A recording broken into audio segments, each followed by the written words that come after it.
Well, good morning, everybody. Thank you so much for joining us for our second installment of Realtor Spotlight. I am Mallory McGaffin with Ameritrust Credit Union, and today I have the pleasure of spending some time with Miss Leslie Wessel. Hello. Hi, Thank friends. you so much for joining me today. Yes. Well, thanks for coming over here. No, my pleasure. My pleasure.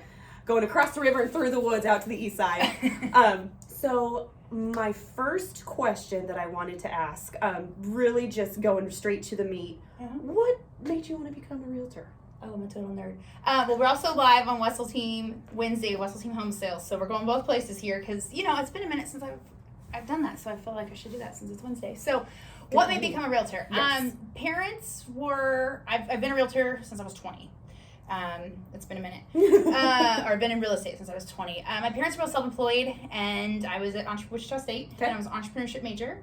And I didn't want to have a bricks and mortar business, and I didn't want to manage people. I still don't have much of the bricks and mortar. I do manage people now, or at least mentor, encourage, all those things. Right. So that was just the thing. And then so I started studying real estate there. There's Dr. Longhoffer's program, which is fantastic. So that's what I did. So I fell in love with Wichita. I fell in love with real estate. Because I'm not from Wichita originally. I got the Fran Barrow Scholarship in Entrepreneurship to come down here and get a full ride to Wichita State. So then I was a total nerd and decided that I should work full-time in college, even though I had a full ride.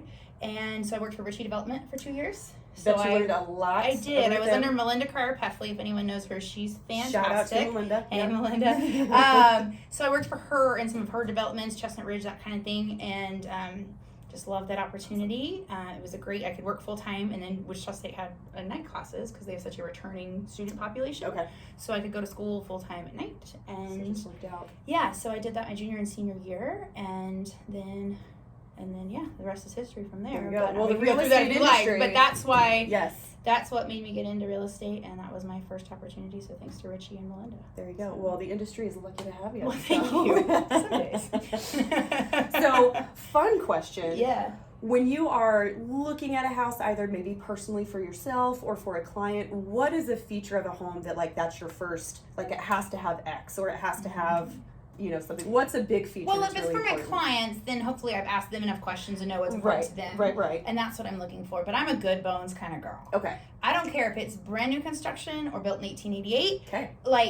Does it have good bones? Great. Can you update it? Can you make it better? But has it been maintained? My kryptonite and the thing I will warn my clients about is deferred maintenance. Okay. If someone else hasn't maintained it, you're going to find those problems as you go in here and live here. And there's always something, right? No house is perfect, even brand new construction, but are there good bones? And that means the construction, the foundation. I'm a sucker for quality windows. Now, of course, I like all the sexy things too, but we can do those things to houses. It's a lot harder to go back and do the good bones. So that's what I'm looking for me. That's what I'm usually trying to help my clients. Well, and that's a good influence, that's a good thing for them to keep in mind too, because with what you've seen in your, history and everything, deferred maintenance would be huge. It's I wouldn't want to buy a house and have to deal with a sewer line issue or, just something. You're just going to be cleaning up a lot of messes, and we're not even going to know what messes we're going to be cleaning up. Somebody else's mess, Yeah, because, we do there's some great home inspectors out there. We use them, we recommend them, but that's a 4-hour window. Yeah. And they're there. What breaks while we're here today? What's not working while we're here today? Yes. You're going to have the long-term home inspection, meaning your ownership. That's what I look for as much as I can. I like that long-term inspection. I like that. That's kind of like that. So what is a success story that you can think of, either just where you negotiated just down to the wire and was able to get something that your client was really, really after, or, maybe salvaging a deal or something like that? Toot your horn a little bit.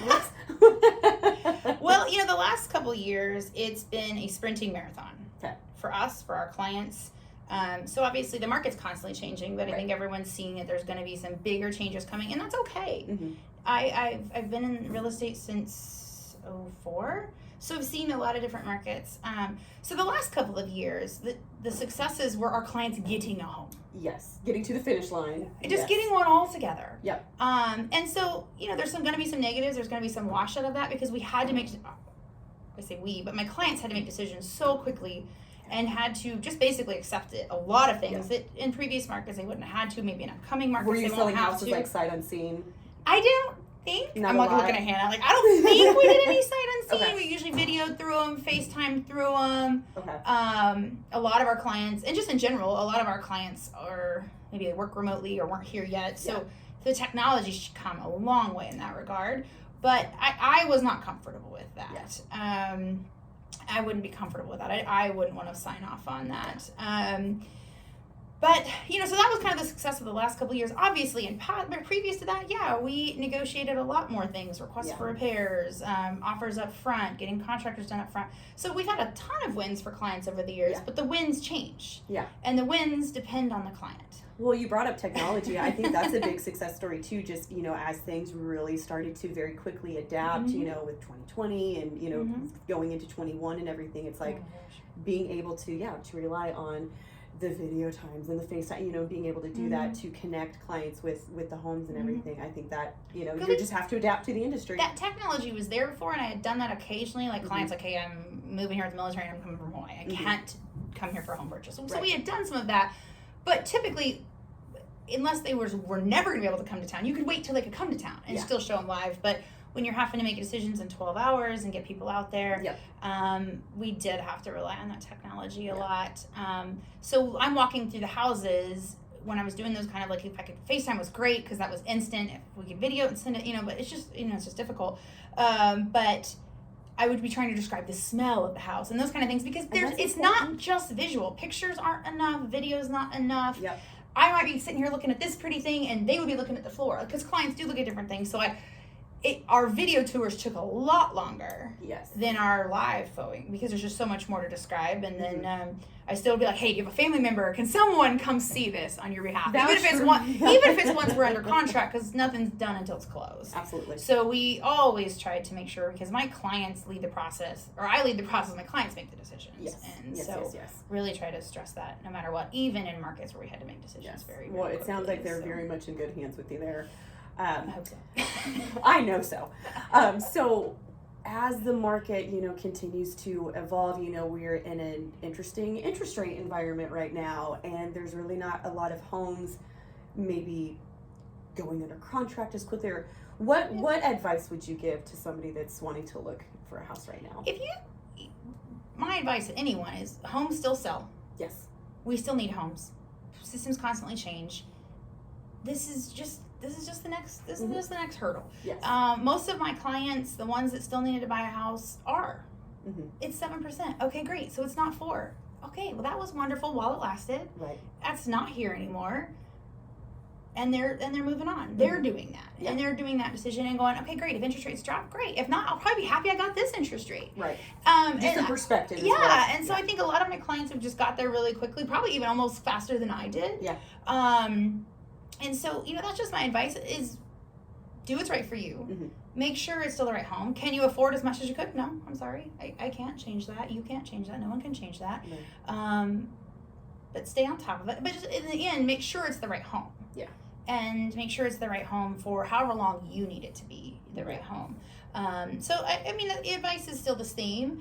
Luckily, the good side, there's a positive and negative to everything, right? So the positive of things maybe staying on the market a little longer, especially in certain price ranges. Certain price ranges are still flying off the market. Yeah. And for the most part, we still have almost no inventory. Like, we're still, we are not, we were, literally, 0 days on the market. So now we're okay. We got 20 days. Historically, 6 months is balanced. So we're still incredibly unbalanced. And so things are still moving quickly. Things are still selling. They're just not going quite as steep on the pricing and stuff, and that's okay. We needed a little more balance. That wasn't healthy really for anybody. So the advice hasn't changed, but luckily we can get a second showing. Oh my God, what a concept. We can go through the house twice before we write an offer. Yes. We can actually maybe negotiate actual repairs that need done to this. Right. So we're just finding some balance, and that's not a bad thing for anybody. No. I agree. I think that a little bit more perspective, and even hearing that from you too, even me, I'm just like, okay, you're right. There's just because you're not under contract within 24 hours, that means nothing. It's not like, oh my gosh, we're going to take 3 days. Oh my goodness. So, no, that is great. So there's a lot of managing expectations. And the interesting part I do in my job is I feel like I need a crystal ball. I'm forecasting what's going to happen. You know We're that one? appraisers. I know. Oh, Gosh. so Well, I weird. mean, I could go one of the crown words.